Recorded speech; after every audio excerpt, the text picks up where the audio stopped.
Welcome. I'm Dr. Samuel Acuff. I'm a research scientist at the Recovery Research Institute in the Department of Psychiatry at Massachusetts General Hospital.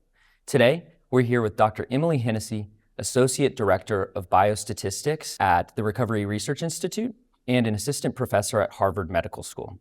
We're going to talk about education-based recovery support services. Happy to be talking with you today. Can you tell us what are education-based recovery support services? Yeah. So education-based recovery support services kind of fall into two categories.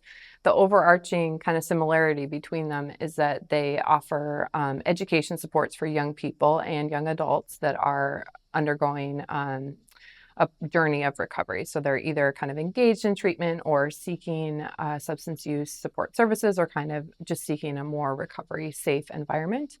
So the two different kinds are recovery high schools and collegiate recovery programs. And recovery high schools are for young people ages about 12 to 19 that are in this process of trying to complete their high school education. They offer classes as a traditional high school would, but in addition to that, they also offer recovery support, and they have staff that are trained to identify when a young person kind of needs this additional recovery support. One of the reasons that they're necessary is that national data from the Centers for Disease Control has demonstrated that adolescents in high schools are offered substances on school campus. Up to 20% of young people report this. So for a young person who's experiencing a recovery journey, it's really important that they are in a safe space that both understands what they're going through and also can provide additional supports and services when they're in need. And collegiate recovery programs are a little bit different in that they are located on a college campus. And so they don't offer separate classes necessarily for young adults that are in recovery, but they are a safe, supportive space for young adults, students that are there on campus.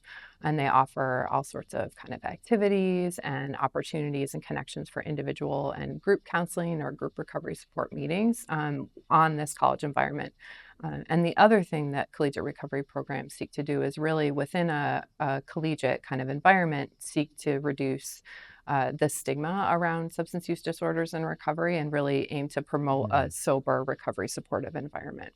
So sort of playing this dual role of helping people who are on a recovery journey, but also sort of spreading messages to help the community understand what substance use disorder is and what recovery is. Exactly. What are the costs of these services?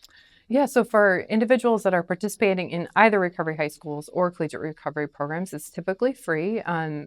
Many recovery high schools are able to get state and or federal funding to operate, especially if they're located and housed within the public education system. Some of them do not have that opportunity necessarily, and so there may be a tuition, but there are oftentimes scholarships for young people that want to be engaged in those services.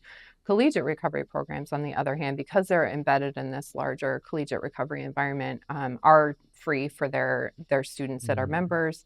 Some collegiate recovery programs also offer places, sober dormitories for young adults to live in and feel supported in their recovery. Some of them also offer scholarship opportunities for students that are engaged in their services, and some of them also offer kind of work study programs to kind of engage a young person in the community environment while being able to earn money towards their tuition or other living expenses. Yeah, that's fantastic. So sort of being able to help them be in an environment that supports their recovery, but also build up other areas of their lives. That's awesome. Can you tell us a little bit about the benefits? What does the research suggest about these services? Sure, yeah. So for recovery high schools and collegiate recovery programs, the research literature is still kind of building. But what we found for both types of programs is essentially beneficial for those who participate. So for recovery high schools, there was one large national study that was done by Dr. Andrew Finch and collaborators to examine how students do in their recovery by either engaging in a recovery high school or going back to like their traditional or alternative high school. And what that study found is essentially that students in recovery reduce their substance use. They also maintain their school attendance and reduce their mental health symptomology at the same pace, or in some cases better than young people who just returned back to their traditional high schools. Additionally, cost-benefit analysis demonstrated cost savings for students who were able to attend those recovery high schools. So there's a big cost savings to overall society in terms of the ability to produce students that could graduate and kind of go on to be successfully employed. And it seems like very promising resources available to people. And if someone was interested in learning more about education-based recovery support services, where could they go to find more information? Yeah, so for recovery high schools, the Association of Recovery High Schools has their own website, recoveryschools.org, and they update that website on a pretty regular basis. So not only can individuals find out information about the schools and about their structure, but they can also look and see if there's one available to them in their state or local county or district. And then the Association of Recovery and Higher Education also has a website.